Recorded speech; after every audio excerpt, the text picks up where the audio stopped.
여론조사 이야기를 좀 해보도록 하겠습니다. 이제 이번 주가 지나면 사전투표가 되면 이제 깜깜이 기간으로 들어갑니다. 아마 오늘도 여론조사 공정에서 마지막 여론조사를 돌리고 있을 거예요. 뭔가라도 지금 발악을 하고 있는데 KSOI에서 이재명 47.3, 김문수 39.6, 이준석 9.6, 김문수가 거의 40%에 육박하는 여론조사 결과가 나왔습니다. 그래서 내용을 까보니 보수 329, 진보 179. 야, 이런 게 막 터집니다. 갤럽도 마찬가지고요. KSOI에서도 보수가 329, 진보가 179예요. 야, 이거는 진짜 의도가 있는 거 아닌가? 어느 정도 보수가 과표집될 수는 있는데 이거는 너무 심하잖아요. 이렇게 보수가 완전 과표집이 됐는데도 이재명을 못 이기고 있어요. 김문수가 47.3 대 39.6이야. 와, 이거를 보정을 하니까 이재명이 한 56%, 7%가 나오더라.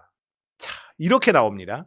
갤럽 51대 29 갔다가 갑자기 45대 36이 돼버렸어요. 쭉쭉쭉쭉 이렇게 변할 수 있나?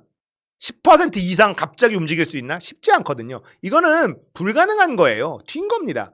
여론이 일주일 만에 합쳐서 10% 이상 움직이는 건 말이 안 되는 거예요. 그래서 이것도 봤어. 보수가 349, 진보가 234예요. 이것도 엄청 차이가 많이 나죠. 이렇게 100명 이상, 1000명 샘플인데 100명 이상 보수가 더 많이 잡혔어. 그런데도 45대 36이 나옵니다. 자, 다시 볼게요.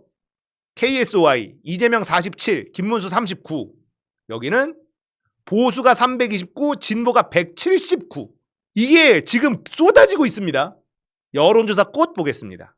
민주당 49.2, 국민의힘 31.1, 이재명 48.9, 김문수 30.8, 이준석 9.6. 자, 보수가 조금 결집되고 있습니다. 여론조사 꽃도 보수가 더 잡혔어요. 한 4%인가 더 잡혔습니다. 보수가. 지금 보수가 결집되고 있고 최근 여론조사 전부 다 보수가 더 많이 과표집되고 있습니다. 그런데 48.9, 30.8 이렇게 나오고 있어요. 추이를 봤습니다. 중요한 건 추이예요. 자, 보면 전화면접, 금토정례조사 추이를 보면요. 이렇게 움직입니다. 크게 흔들리지 않아요. 출렁거리질 않아요. 여론이 그렇게 하룻밤 사이에 막 달라지지 않습니다. 그러니까 여론조사 장난질을 치는 거예요. 그리고 ARS 15,000 샘플 보세요. 추세가 비슷합니다. 이게 믿을 수 있는 여론조사라는 거예요. 갤럽 봤죠? 이게 이렇게 간다? 이거는 신뢰하기 어렵다는 겁니다. KBS 3,000 샘플짜리 한국 리서치입니다. 3,000 샘플짜리 49, 34, 8. KBS가 한국 리서치에 의뢰한 3,000 샘플짜리 이런 거는 어느 정도 신뢰할 만하죠. 예, 신뢰할 만합니다. 단일화 하면 어떻게 되냐? 52.6 대 35.5 이렇게 나옵니다. 단일화하면. 이준석으로 단일화하면 51.2 대 25.7이 나옵니다. 지금 여론이 흔들리거나 이런 건 없어요. 저는 투표율이 진짜 중요하다. 투표율만 더 높아지면 더 큰 표 차이로 이길 수 있다. 국민의힘, 김문수 등 이런 데는 정해져 있습니다. 얘네가 더 올라가거나 더 떨어지거나 하지 않아요. 얘네들 투표율이 높아요. 냉정하게 못 배우고 가난하고 나이 많고 이런 사람들이 윤석열을 찍었던 사람들이란 말이에요. 예. 이게 비하하고 이게 아니라 그런 사람들이 윤석열을 찍었습니다. 이 사람들 투표율이 90%가 넘었었어요. 저번 대선에서. 또 찍을 겁니다. 김문수를 찍든 할 거예요. 우리가 찍느냐 안 찍느냐입니다.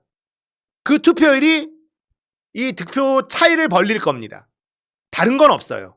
자, 얘네들이 그래서 단일화를 놓고 끝까지 지금 이슈를 만들려고 하죠. 그리고 지금 굉장히 의도가 보이는 이런 여론조사들은 단일화하면 승산이 있다. 예, 단일화하면 승산이 있다라는 얘기를 계속 던지고 싶은 것 같아요. 이준석이 단일화를 할까?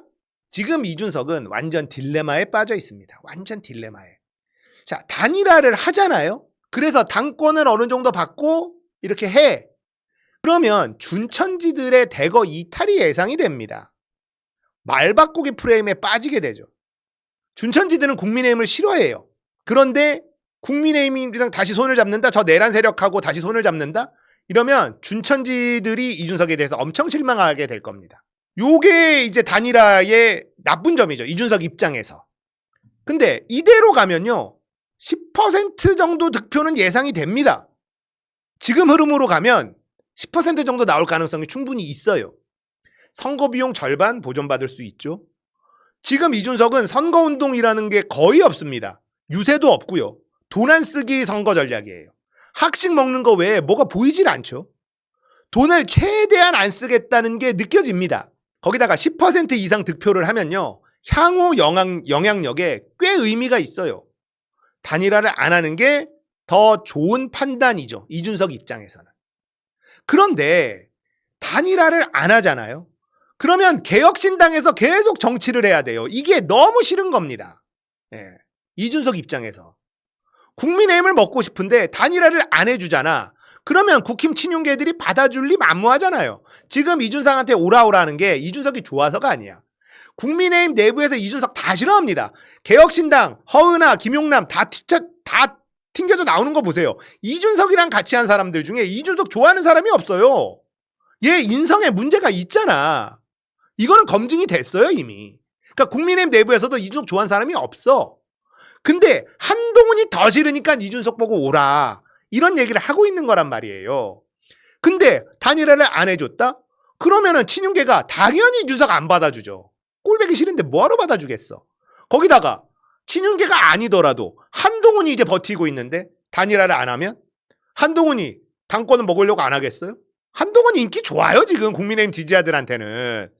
진짜 영남 쪽에 부산 대구에 아지매들 있죠. 할매들 있죠. 한동훈 진짜 좋아합니다. 와 저는 그 얘기를 실제로 좀 들었거든요. 너무 좋아한대.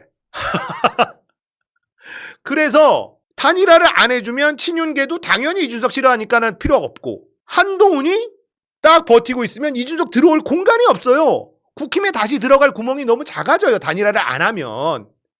그렇다고 이준석이 이 구질구질한 구멍가게 개혁신당에서 계속 정치를 해야 된단 말이야? 이런 고민에 빠져 있을 거라는 겁니다. 단일화를 안 하면 10% 나올 것 같고 내 준천지 애들도 좋아할 것 같고 그리고 10% 넘으면 선거비도 한 절반 보전 받는 데다가 영향력도 이제 생기지.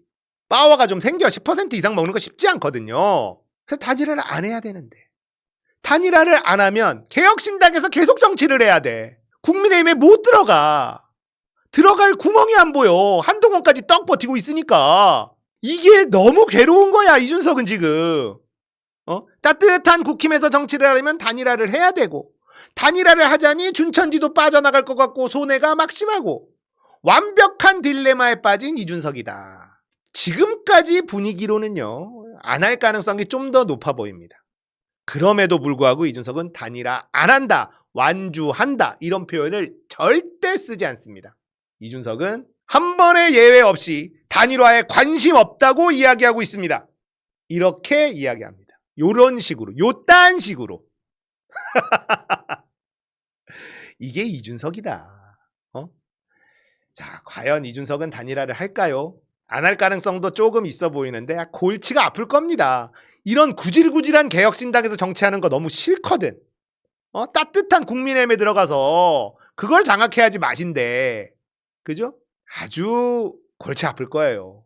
준천지들 펨코 생각하면 단일화를 안 해야 되겠고 현실을 생각하면 단일화를 해서 국민의힘 들어가서 뭐라도 좀 먹어야 되겠고 마지막까지 고민일 거라고 봐요. 저는. 얘가 펨코를 워낙 보고 있기 때문에 단일화에 안 좋은 여론이 있다는 걸 모르지 않을 거거든. 그러니까 펨코 준천지도 잡고 싶죠. 국민의힘의 따뜻한 요 아랫목도 잡고 싶지. 양손에 떡을 쥐고 둘 다 놓치기 싫으니까 지금 골치가 아플 거다 이 말이에요. 근데 어차피 명태균 특검 들어가면요. 이준석 정치 생명 끝날 거라고 저는 생각합니다. 예. 자, 여론조사 꽃이 있기 때문에 진짜 다행이에요. 지금 선거 막판에 갤럽도 그렇고 여러 여론조사들이 지금 장난질이 막 들어가잖아요. 근데 잘 안 먹힙니다. 잘 안 먹혀요. 저는 어떻게 생각하냐? 정당 지지율로 결국은 수렴한다. 예, 결국은. 왜냐면 아무리 국민의힘 내란을 일으켰고 꼴배기 싫고 한다 하더라도요. 결국 투표장에 가면 정당 바꾸기가 쉽지 않아요. 그래서 결국은 정당 지지율로 수렴할 것 같은데 이거보다 좀 더 벌어져야 됩니다. 지금 보면 49.2 대 31.1이죠. 지지정당 없음이 있으니까 이게 실제 투표율로 가면 이게 52에서 53 이 정도 나올 거란 말이에요. 여기서 좀 더 지금 민주당이 선거운동을 더 열심히 하고 우리가 좀 더 밭을 더 열심히 갈고 하면은 55에서 57 사이가 나와야 우리가 진짜 열심히 했구나. 제 예상에는 53, 김문수는 35, 36 이렇게 나옵니다. 결국은. 이준석이 10%가 되냐 안 되냐인데 지금 분위기로 가면 될 것도 같죠. 근데 이준석 찍으려고 했다가 김문수 찍는 사람들도 생겨요. 그리고 이준석은 20대 남자애들이 많이 지지한다로 알려져 있잖아요. 여기는 투표율이 낮습니다. 이준석 얘기하고 투표를 안 하는 애들도 꽤 많아요.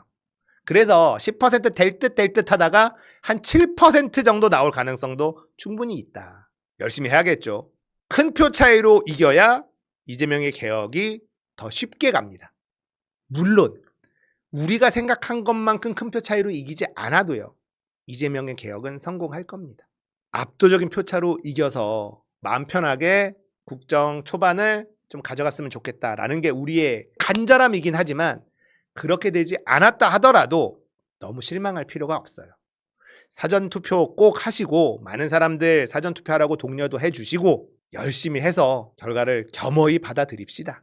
이재명 대통령이 되는 그 날이 정말 얼마 남지 않았다. 기대가 됩니다.